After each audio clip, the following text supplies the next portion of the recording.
إن الحمد لله نحمده ونستعينه ونستغفره ونعوذ بالله من شرور أنفسنا ومن سيئات أعمالنا من يهده الله فلا مضل له ومن يضلله فلا هادي له أشهد أن لا إله إلا الله وحده لا شريك له وأشهد أن محمدا عبده ورسوله وصفيه وخليله وخيرته من خلقه وأمينه على وحيه صلوات الله وسلامه عليه وعلى آله الطيبين وأصحابه غر الميامين وسلم تسليما كثيرا يا أيها الذين آمنوا اتقوا الله حق تقاته ولا تموتن إلا وأنتم مسلمون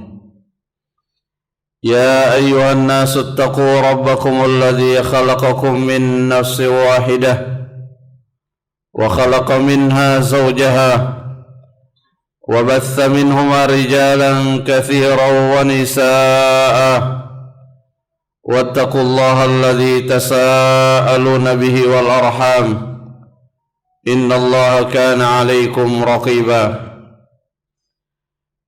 يا أيها الذين آمنوا اتقوا الله وقولوا قولا سديدا يصلح لكم أعمالكم ويغفر لكم ذنوبكم ومن يطع الله ورسوله فقد فاز فوزا عظيما أما بعد فإن خير الكلام كلام الله وخير الهدى هدى محمد صلى الله عليه وسلم وشر الأمور محدثاتها فإن كل بدعة ضلالة معاشر المسلمين jamaah salat Jumat rahimani wa rahimakumullah. Di dalam setiap rakaat salat kita selalu berdoa kepada Allah Subhanahu wa taala agar kita ditetapkan dan dikokohkan di atas jalan yang lurus.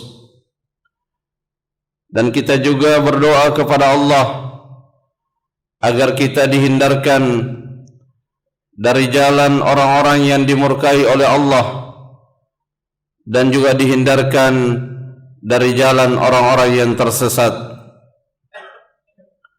Doa ini memberikan kepada kita semua pesan bahwa ketika kita ingin berada di atas jalan yang lurus, maka wajib bagi kita mengenali dua hal.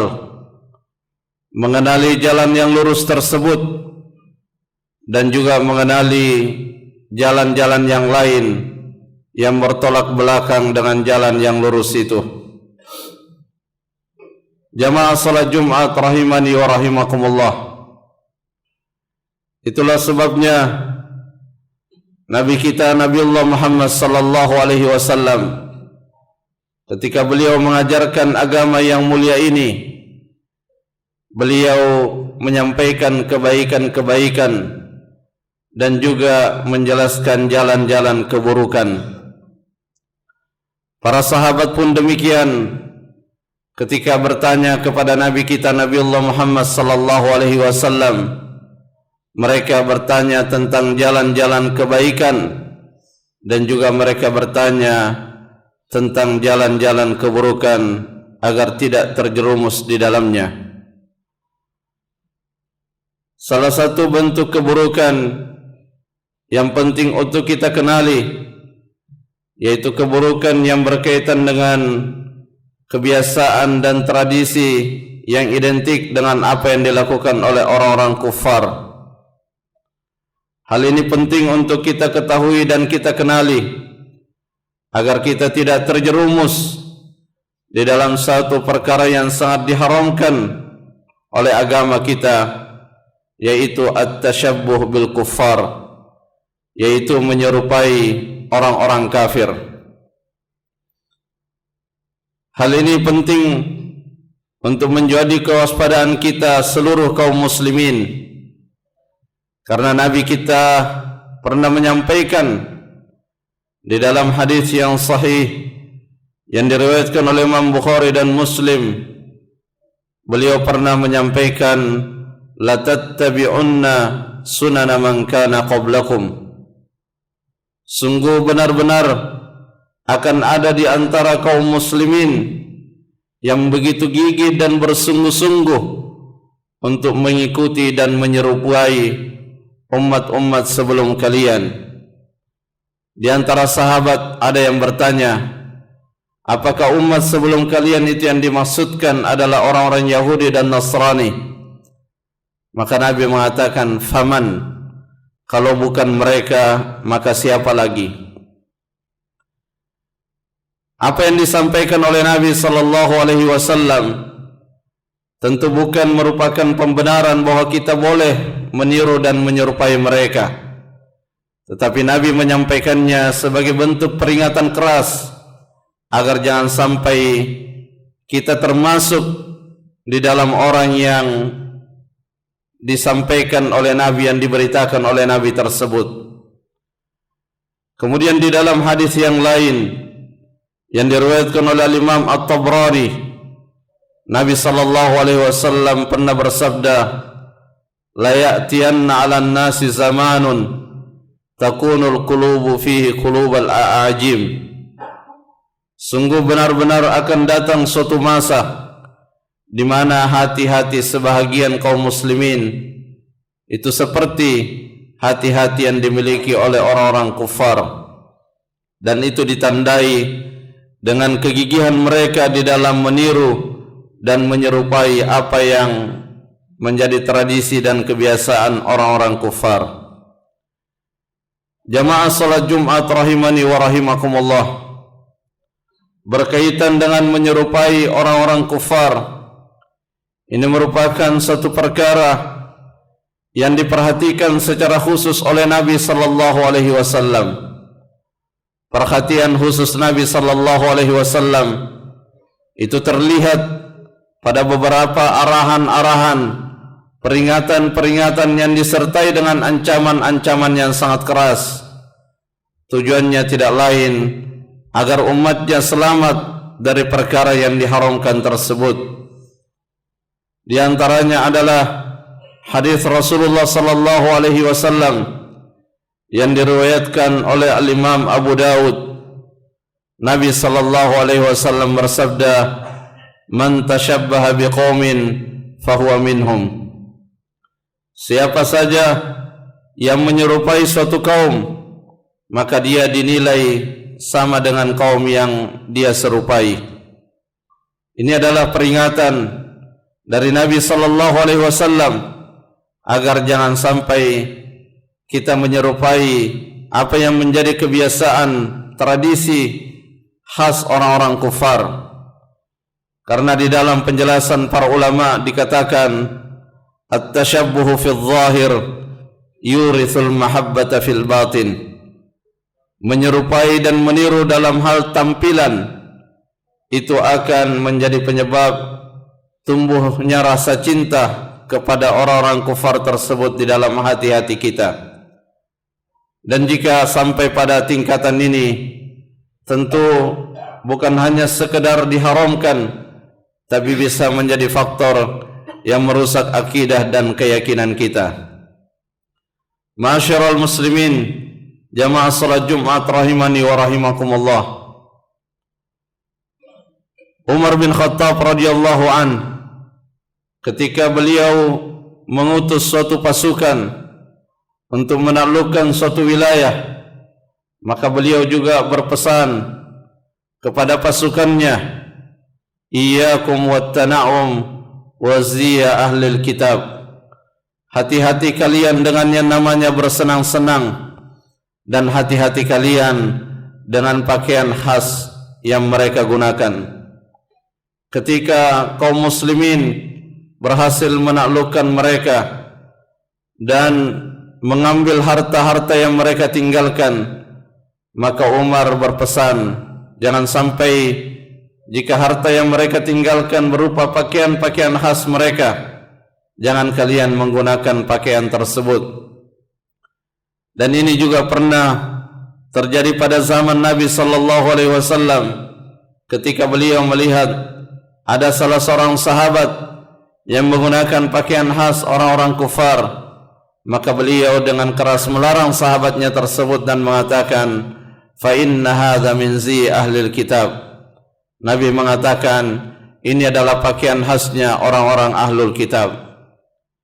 Jamaah salat Jumat rahimani wa rahimakumullah, peringatan-peringatan di atas, nasihat dan arahan dari Nabi kita Nabiullah Muhammad sallallahu alaihi wasallam semoga bisa menjadi bahan renungan bagi kita semua untuk kita jadikan sebagai panduan di dalam menetapkan sikap kita ketika kita diperhadapkan dengan momen-momen yang di dalamnya dipenuhi dengan tradisi dan kebiasaan orang-orang kufar, terutama di hari-hari ini di penghujung tahun dan menjelang memasuki awal tahun. Maka hendaknya kita berhati-hati dan mengawal dengan ketat keimanan dan keislaman kita. Jangan sampai kita mengorbankan keimanan kita, kita mengorbankan nilai-nilai keislaman kita demi kesenangan yang hanya sesaat, demi mengistimewakan suatu momentum yang sesungguhnya agama kita tidak pernah mengistimewakannya. Agama kita telah menetapkan hari-hari yang istimewa, yaitu Idul Fitri dan Idul Adha. Ketika Nabi sallallahu alaihi wasallam tiba di kota Madinah dan melihat orang-orang Madinah berpesta, melihat orang-orang Madinah bermain dan makan pada hari itu, maka Nabi sallallahu alaihi wasallam bertanya, ada apa gerangan dengan hari tersebut? Maka para sahabat menjawab bahwa itu adalah hari yang sangat mereka istimewakan. Maka Nabi menyampaikan kepada kaum muslimin, innallaha qad abdalakum ma huwa khairum minhuma, Idul Adha wa Idul Fitr. Sesungguhnya Allah Subhanahu wa taala telah mengganti hari-hari tersebut dengan hari yang lebih baik, yaitu Idul Fitri dan Idul Adha. Prinsip kita sebagai seorang muslim, kita tidak mengistimewakan momentum apapun di dalam hari-hari yang kita lewati, kecuali yang itu diistimewakan oleh agama kita, yaitu agama Islam. Barakallahu li wa lakum fil Qur'anil azim. Aqulu qawli hadha wa astaghfirullah li wa lakum.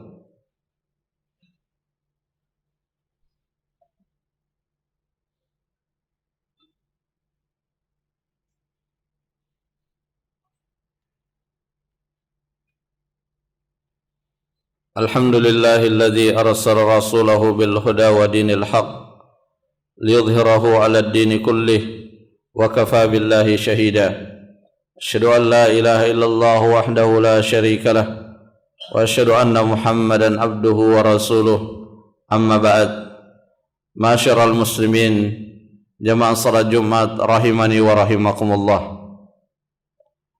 Di setiap salat seperti yang kita sebutkan di khutbah yang pertama, kita selalu meminta kepada Allah agar kita ditetapkan di atas jalan yang lurus.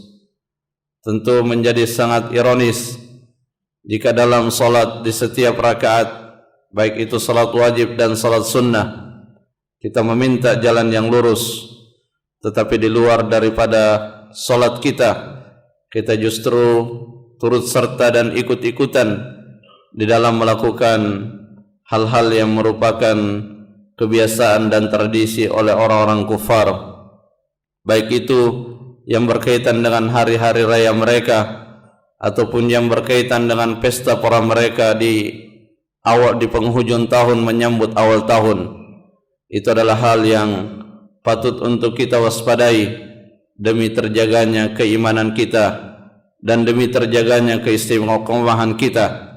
Karena itulah sesungguhnya yang akan menjadi penentu nilai kita di sisi Allah Subhanahu wa taala. Apakah kita layak untuk dimuliakan atau justru kita dihinakan? Itu sangat berkaitan erat dengan sikap kita di dalam menghadapi ujian-ujian seperti ini. Allahumma salli ala Muhammad wa ala ali Muhammad kama sallaita ala Ibrahim wa ala ali Ibrahim fil alamin innaka Hamidum Majid. Allahumma ighfir lil muslimina wal muslimat wal mu'minina wal mu'minat al ahya'i minhum wal amwat innaka sami'un qaribun mujibud da'wat ya qadhiyal hajat. Allahumma a'izzal islam wal muslimin wa adhillal syirka wal musyrikin ودمر أعداءك أعداء الدين. اللهم آت نفوسنا تقواها زكها أنت خير من زكاها أنت وليها ومولاها. اللهم يا مقلب القلوب ثبت قلوبنا على دينك وعلى طاعتك وعلى محبتك وعلى محبة رسولك. اللهم انصر إخواننا المسلمين المظلومين المستضعفين في فلسطين وفي كل مكان. ربنا ظلمنا أنفسنا وإن لم تغفر لنا وترحمنا لنكونن من الخاسرين.